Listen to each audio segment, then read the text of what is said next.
Hello, everyone. Welcome to what is a revamped edition of Grey Areas. My name is Jason Adams. I'm joined by Georgie Farrugia. Now, everyone's out there thinking, where the hell has this thing been, Georgie? So, obviously, we went through a 12-month period where we're on RSN, 2 shows a week. We've now got a little bit of time on SEN on Wednesdays, it's fair to say. But, I mean, a lot of people wanted more from us, and here we are. And boy, oh boy, do we have some fun for you. This is fantastic. I'm sitting on towels because I'm only 5'6" or 7. So is that a Maltese thing, being short? Oh, absolutely. Absolutely. I'm one of the tallest in the family. So, no, it's been great. I've had people in the industry say, where is Grey Areas? So can we let them know how they can watch the show? Go for it, mate. Oh, no. So you say it. So is it, what is it? GRV, YouTube. What about if they are driving and they want to listen to a podcast like they used to through RSN? How do we do that? Well, after this show, it'll be uploaded within probably an hour to Spotify. So you won't be following or subscribed yet because the thing doesn't exist. There's no episodes, but there will be half an hour after today's show. So people might be tuning in on Facebook. They might be tuning in through the Watchdog app on YouTube. We're here to have some fun. Let me tell you, this isn't a traditional show that we've run over the past year. We've got some good stuff to get into, and I can't wait to do that. And it's a really good week to kick off, isn't it, Georgie? Because we're building up to the most talked about event in greyhound racing, being the Phoenix tomorrow night. Well, can we say that we're at the Meadows? Are we allowed to we say can that that's where our studio is? What about all the action outside? Like there's already beers and Molly's favorite drink, vodka, lime and soda, just getting absolutely stacked up to the brim. All the 4 Phoenix winners are up there, tables, chairs, TVs everywhere. This is the biggest night of greyhound racing. So you're right, we have launched at the right time. All right, so let's get on with it. We want you to get involved. So this show is about investment from the audience. So you can comment on Facebook. You can comment on the YouTube stream. We've got a handy producer here. She's very good at what she does, and she can feature your comment if it's deemed worthy to appear on the stream. So for anyone looking to get involved, make sure you do so. Kenny from Cranbourne. Kenny, I text Kenny before saying we're on, mate. If you're not aware, let's do it. All right, let's get into it. Phoenix tomorrow night. It's one of the more even editions that we've seen, isn't it? And what I love about it most is everyone's got a different opinion as to where greyhounds should have been selected to draw, how the race is going to unfold. What's your take on the field as a whole? Oh, look, the more I look at it, the more, and I know we not had a disagreement on air, but I think you look at it different. The more I look at it, the more I understand why Slick Splits took box 1, Jace, because I really had a deep dive into his form, and I think he splits best when he's drawn closer to the fence. Now, that doesn't say he doesn't shift off the track, but I just think he does his best early split when he is drawn closer to the fence. Now, I know you're going to bring up the Silver Bullet. That was the anomaly. He went 5.21, but usually he can break 5.10 early, and I think that's what they've set up for here. You know what? Let's begin well, and if we push someone out and we're not in a leading position, if we can chase someone home, we're going to try to do our best. So I think that's where we should start. I think he's drawn pretty well, even though he uses a bit of the track. And we discussed yesterday on radio that I don't think Cumbria Jack's the greatest beginner. I think his overall speed is outstanding. He's a greyhound we love. But you'd want stocks in Slick Splits, I reckon. Yeah, well, Cumbria Jack's been the logical option for a lot of people. Let's take a look at some of the colour from his trial here at the Meadows, where he absolutely flew, as we know, 29.5. And in the first look of the track, it doesn't really get much better than that, does it? But it's a different kettle of fish. It's different gravy with what he faces tomorrow night. I don't think this surprised anyone, did it? Him running 29.5. I mean, he's a gun. He's a 3-time track record holder. This certainly did not surprise me one little bit. There we go, 29.53. The issue I have, and it hasn't been their fault because there has been some injury concerns, so probably the build-up hasn't been exactly how they wanted, but the dog would be as fit as they can get him. But he's up against Meadows specialists, and I think that counts for so much in these big races. I'm pretty old, Jace, older than you. I have been watching Group 1 races at the Meadows for so long, and I've so often seen these interstate raiders come here with a huge rap, and he is a great dog, don't get me wrong. But to beat this field with their experience on the track would be a Herculean performance for me. So you're tipping Slick Splits? It's either him or Kenya Mayhem. I'm sort of being 50-50 with those two because I think Kenya Mayhem is just racing with such confidence at the moment. But I just don't know where Cumbria Jack sits on that first corner with all the speed drawn in this race, especially with Mally Beauty coming into it, obviously distinction. So I'm not sure what your thoughts are there on Cumbria Jack. Well, I'll tell you one thing. We can't have Kenya Mayhem winning the race. Why is that? We just can't. because look, Jess Hopkins, she's one of the great young trainers in the sport. She's been absolutely terrific for a period of time. Now, I'm sure she's copped it from some of her friends for the way she's handled her interviews on racing.com over the past few weeks, which from our point of view, it doesn't get any better than that. Makes my job easy, and she speaks really well. But I'm sure she's copped it from her friends over the past couple of weeks. And on the night, it was quite stressful as well. I mean, we need to get off air at about 11 o'clock, and we got pretty close to midnight, and the club took things into their own hands. These ones are pretty close. He just had the best nature. He just had the best nature. That old Benny boy. So Ronnie Matthews had enough. He thought, this is getting too late. We've got a curfew here at Sandown. It's time to get the lights off and get on with this thing. Poor Jess added 5 minutes to our broadcast. Boo-hoo. Get on with it. But it was absolutely fantastic, and we're just taking the piss out of her. So just quickly, if there's one person that's going to win this $1 million race, who's going to replicate closest to the famous Peter Lagosione sort of hop, jump, and a skip up the Wentworth Park Straight? Pretty short price favourite, Joshy Formosa. Yeah, okay. Should have seen him after Josh, the trial with of Cumbria Jack. All right, we've got a comment here. I'll minimise this chat. Dave, awesome to have grey areas back, boys. Any worse than what Distinction trialled at the Meadows? Dave from Burwood. Well, she went around here last week. Look, we don't have definitive numbers, Dave, but the consensus is she went somewhere around 5 seconds flat to the first split, 17.50 to the back, which is humming, and around 29.9 overall, which you'd expect for a greyhound like her having her first run over 500 metres. But you wouldn't rule out her just jumping out of the ground and improving significantly in what she did. And she wouldn't need to improve so much. I mean, Scalacci's Phoenix, he led all the way and ran 29.83, I think, and his splits were outstanding. So that catch me if you can mentality will certainly come into play for Jason Thompson, I would suggest. What did you make of Mally Beauty's box draw? Yeah, I mean, she's drawn where she wants to be. I think I've bored people to death about her preparation. I think, again, we talk about the interstate dogs. They made a plan to come here and race for a 6 to 8 week period, which I think is the right thing to do. And I think Steve Fitch, who's got Ariza Sparkles, thought the same way about Cumbria Jack, but there was an injury concern because he brought her here early too and raced in Victoria. So obviously they've seen the writing on the wall that you just can't come here, I think, control. I'm not saying it's impossible because we've seen Wow do it in a Temlee where he trialled and then won the Temlee, but it's just a tall order. Now, we love James Vandermart, don't we? So we do, Jim. We love the Grand Even though Line he's podcast. Vegetarian, we do like him. The V8 vegetarian himself, Jimmy Vandermart. So when we speak about Mally Beauty, I mean, she had a massive luxury in selecting her draw for the Phoenix on Sunday. Let's take a look at the insight we got from Jim before the draw. 6 I've gone with Mally Beauty. Wasn't outstanding, but she got the job done. And she's a winner. She knows how to win races. The fact that she can select her own draw is the key to the Phoenix. If it wasn't for that, I wouldn't have the win.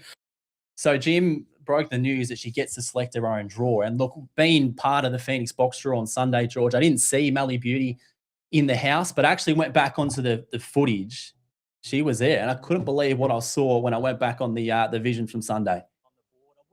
She was there, Georgie. There she is. Jim was all over it, and she absolutely decided the draw of which was best suited to her. Now, so she had an upside that very few others in this field had. Now, I believe after that, she held a dinner party at home, but she had problems changing the knobs on the oven. So she has been everywhere, unfortunately, Mally Beauty, but exactly where she wants to be, box 7.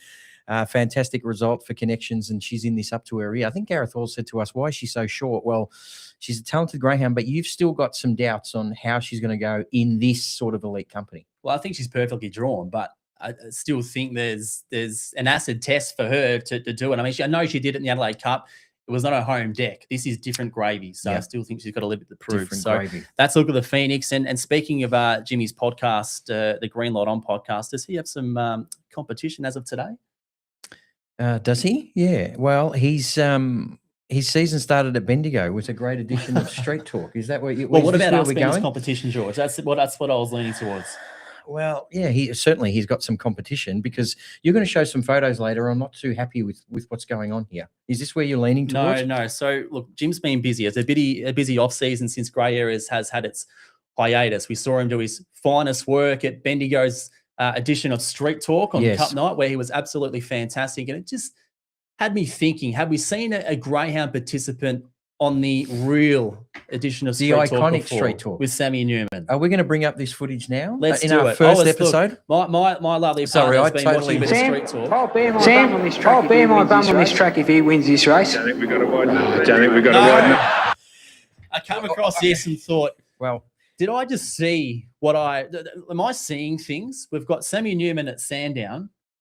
He's interviewed a young gentleman, trackside, who we Well, believe is Jamie Ennis. Jamie Ennis. I remember watching that episode live. You would have been sort of youngish, Oh, what to early year was that? teenage. So look have at a- this. Have a look at Jamie Ennis. That there. is the great man, Jamie Ennis, who is now on a fitness regime that's comparable to Amaron Boy. Him and Brooke are absolutely humming, but I couldn't believe it. And I saw that in the Street Talk highlights. Well, I was saying Jamie is certainly at his racing weight now, isn't he? I mean, compared to that, I remember looking seeing that outstanding. episode. That was Street Talk. How good was that? Yeah, So, with Sammy indeed. So Newman. again, we want everyone to get involved in the comments. Let us know your tip for the Phoenix, who's going to take it out, and how the race is going to unfold. So make sure you do that, and we'll feature your comments when it lands. Now, since we've had that hiatus, Georgie, you've had a pretty good run. I mean, Valenzuela's pretty good. been awesome, and for a career highlight of yours to make a Melbourne Cup as an owner must have been pretty cool. Yeah, it was great. We were on air and a couple of fist pumps while the camera wasn't watching, but apparently they did pan to me after we drew box one in the Melbourne Cup final, which was Like Casper. Logie Award winning, I would have thought. But no, it was a big thrill. Even to run third in the final was great, mate. So I know where you're leaning here. You got some have you photos, got haven't a Melbourne Cup heat winning photo on the wall, or No, not yet. No, I haven't. so? Ladies and gentlemen, I was lucky enough to be at Georgie's on Saturday, and such an achievement of which it is. Thanks to Hugo for Gray has been back, absolutely outstanding. For the achievement of which it is making a Melbourne Cup final, winning a Melbourne Cup heat. This bloke's got no bloody room on his walls. Let's take a look at some of the photos that do line up on his walls. no. What on earth is this? Oh, no. Get a close up. Are you drunk or what is going Well, on? What is the story with I'm this telling photo you, that sits proud on your man cave at home? Almost, I think it was my first winner. Look at those bad earrings. God, it struck me. But my argument there is the photographer don't usually take about 2 or 3 snaps. Get one with my eyes open. I mean, for goodness sake. Anyway, When was that? 1998, I think. We're talking nearly 20 years ago here. Yeah, terrible haircut too. Bad jacket. Unbelievable. Thought I was Eminem or something. And since I then, didn't know you took photos of the man. I cave went to there. town. Yeah. This isn't the last of it, trust me. Since then, there's been another litter. There has. So Valenzuela's half brothers and half sisters. Is that right? Yeah, there has. And, well, our producer's looking after them. Well, she should be, but she's here. So I'm not sure how those pups are going at the moment. But, yeah, Valenzuela's mum gave birth to 6 puppies out of feral Frankie Ollie a couple of days ago. And I think we've got some footage. We've got of some one of them. vision. Now, hasn't the expectation been put Hi, on this pup? puppy. You say you're going to win a Melbourne Cup? Done. He's winning a Melbourne Cup. Done. Can you guarantee that for us, Georgie? Well, Ollie just did. So the pressure's on him, to be fair. I would have gone a different colour. I think there's a couple of fawns in there that I'm keen on, but we don't tell James that. But, looking forward to them No, debuting in congratulations, mate. 2027. Here's some more success in the Farrugia household. Now, we've got a great support card here at the Meadows tomorrow night. We've got the Whiskey Riot, where, of course, features your boy, Valenzuela, which to me feels like you found a loophole in the grading system to find a Melbourne Cup place getter to go around against dogs of his own colours that aren't up to his class. I'm not sure about that. I've tipped against him for the racing.com Why? coverage tomorrow. I think the greyhound in box 5 does like to look towards the fence, so I think he's going to get into some early bother. And this is not a jinx type of scenario. I just think he might be in a little bit of trouble, but he is racing very, very well. What about those Silver Chief heats? They're good. Which one are you most looking forward to? I found a couple that I really, really like. I think Dewana Star's drawn really well. Against Whiskey Whiskers. That's a good race. It's a great matchup, and I think Dewana Star's going to get the room to do his thing. And the other one that gets room is in a harder field, Intrepidus, who needs to make amends after the way that he began in the Melbourne Cup. I do like Avenger in that race. Avengement. I think he gives Intrepidus the room. It's just a matter if he runs. He's very, very strong. Avengement. There's a little bit of speed drawn off the track. Great to see the Pulio duo as well on the parallel and off the chart to see how they go. Yeah. I mean, they've already set some very, very high standards here at the Meadows, and they're both drawn well. And of course, the two reserves in the Phoenix, being Colac Kid and Dacey's Rory, go head to head in a match race tomorrow night. Where are you leaning? What are you doing? Probably Colac Kid. Look, I don't think there's a lot between them. Track position is going to be absolutely everything. So we know with dogs of even ability, it's one thing to get on their ass turn for home. It's another to get by them. So I'm thinking it might be a situation like that. Well, Colac Kid's going to run 60, 70 here, 29, 60, 29, 70. And Dacey's Rory can probably do the same, but you always go for the greyhound that leads. So very, very interesting. But I'll go Dacey's by a nose. And we've had some good ones, haven't we? Yeah, we've had some rippers. So it's a great night of racing here at the Meadows. And of course, earlier on in the card, we see the farewell of Scalacci, the Phoenix winner of a couple of years ago. And it's fitting, isn't it, that he sort of goes out on this sort of night, which I know was a plan from Telge for a period of time.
All right, we're back. Goodness me. The tech issues of the first show, but we're here for it. Right. We're going to learn on the run. How long were we off air for? Who knows? One of the great pieces of media inserted into the show. Didn't Do we go back to the avengement tip? No. Anyway, let's get on with it. So we've seen some comments coming in throughout the show. More than welcome to get involved, whether it be today and your feedback to the show, but as well contributing some content to take the mickey out of some people going forward. So absolutely. Always encouraged, of course. Now, George, since I've mentioned that we're going to get this show back up and running, you've just been so clear in saying, I've got a story that fits the bill of what we want to achieve. Now, he hasn't even told me this story. So we've got a couple of photos to show. We won't get to them yet, but take it away, mate. You reckon it's that good to be a part of the Grey Areas debut? Well, so if people think this is AI or something, it is not. These are legitimate photos that a friend of a friend took sent to me. So Jumping Jack Stone, who you know, his friend and his wife went on a once in a lifetime trip overseas. They did some of the better parts of the world like Europe, and then they went to parts of Africa. Now these are where the photos start to hit. Which one do you want to see first? So we'll see the photo of the plane of the aisle if we can. So okay. What's happened is they were landing in Nairobi, which is in Kenya, for those that don't know. And all of a sudden, they hear a big bang. And this bird that you're seeing in the aisle smashed through the front window of the plane and knocked out the pilot cold. Now, if you actually zoom in on, look at that. It looks like Predator. Now, that's when he's come to. Looks like Kane for the wrestling fans out there. I'll just rewind a little bit. So the bird landed and obviously died on impact and was in the aisle. With all the air pressure going out of the plane was going down. People screaming on this 12-seater like as you and I have spoken on grey areas, I'm not a great flyer. I see a little bit of turbulence and it worries me. You're the same. Can you imagine the plane sort of going a bit sideways with the air pressure? So the co-pilot has had to take over and direct this plane to safety, done a loop around while the pilot is still out cold. Where is this again? Landing in Nairobi in Kenya. So I had to do a U-bolt on the plane and try to direct this plane with all the air pressure coming through the front window. And I think we've got a photo of the plane's front window as well. Have a look at that. If you can see that like up close, that's where the pilot got smashed. Now, the pilot has come to, they've landed the plane properly, but can you imagine being on that flight? Like I've been in flights flying from city to city in America, and for some reason, it is as turbulent as hell, and I hate it. And I just think, oh, I'm going down here. Imagine seeing that big vulture come through, land in the aisle next to you, Chase, where the pilot has just knocked himself. He's been knocked out cold by a bird. I think when I heard that story, I just thought, my goodness. Did this make the news, this sort of crap? No. Well, it didn't make the news here. And I can tell you it's a legitimate story. It's a friend of mine. And yeah, it makes me scared to go on any planes. Luckily, there's no vultures in Australia, I think. There are some bigger birds of prey, but I think we clear them quite early. So just an incredible story for a bird that size to come through. And then you see it lying next to you, next to your luggage and your cheese and crackers. Damn it.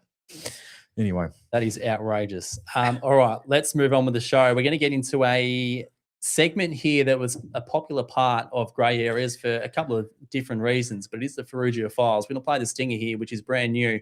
And again, featuring a photo I took at the Farrugia residence on Saturday. God. Backed by popular demands is the Farrugia Files, not for its transparency, but hopefully for its insight. Now, that is the new stinger. And you might have noticed there was a very interesting looking gentleman up the top right hand of screen. Let's go to a close-up of that.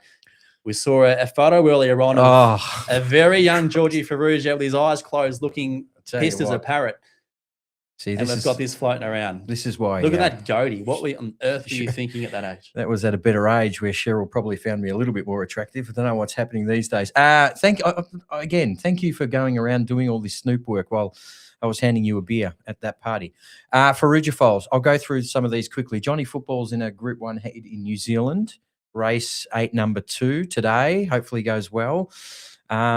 I've got a greyhound called Bold Sight who's owned by 65 dads at my 65. 65 of them have an interest in this dog at my son's school. Clearly silent owners, but we won't go into that. Yeah, they go all right.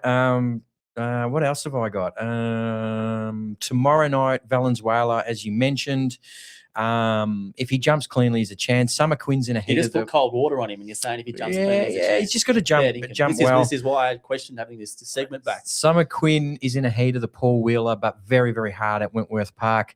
The greyhound that caused all this drama with Farrugia Files, Tempting Dash, she's back after the big injury with Tommy Savalas. Beginner. I think she's my best hope of the weekend. So Sunday, Q2, race 6, number 7.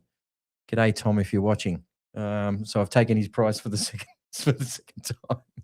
We'll see how we go. Unbelievable. So they're the Farrugia Files, mate. Outstanding. All right, we'll get more into that in the shows to come. So, look, big night it is tomorrow night. We'll be back here. I'm a big Kenya Mayhem fan from Riley Nisbet, and for reasons that I mentioned before, let's hope he doesn't get the job done. Tongue-in-cheek, clearly.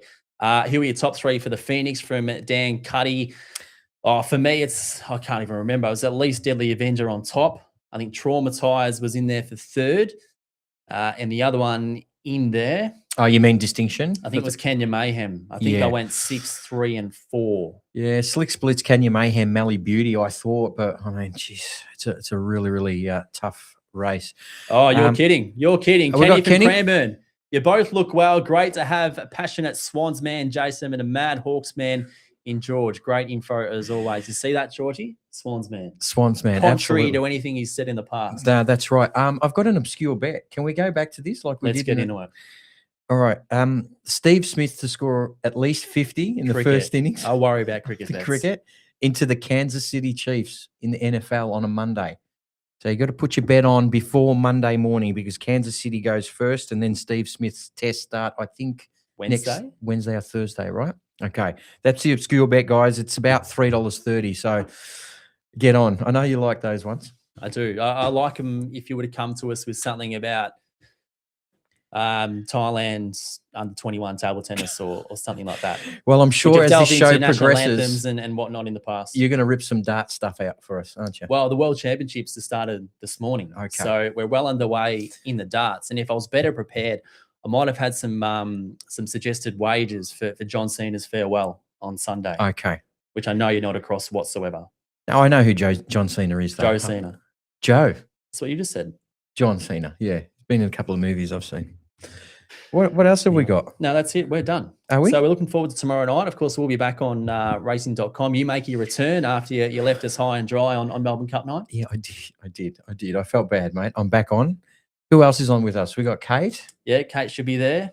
Corey. Myself, Smithy, and also Mitch Abaya. So good. We've lost James Vandermart for the biggest meeting of the year. So Well, James Vandermart's got a dog in tonight at Geelong, and I think if it runs in the top 3, he'll be still pouring Gatorade on himself. So I think that's the excuse there. And look, we always plug Jim as a great judge. And as we saw earlier on in the show, he picked Melly Beauty, actually selecting her own box for the Phoenix on Sunday just gone. The only man to have a kebab without meat in it, James Vandermart.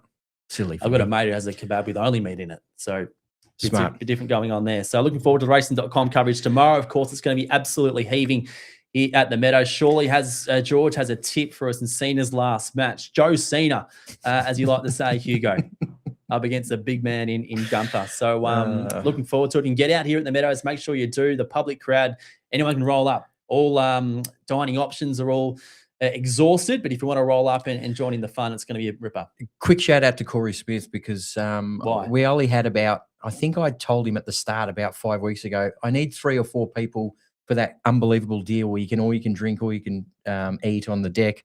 And I think it ended up being about 13 of us. So thank you, Corey, for fitting us in.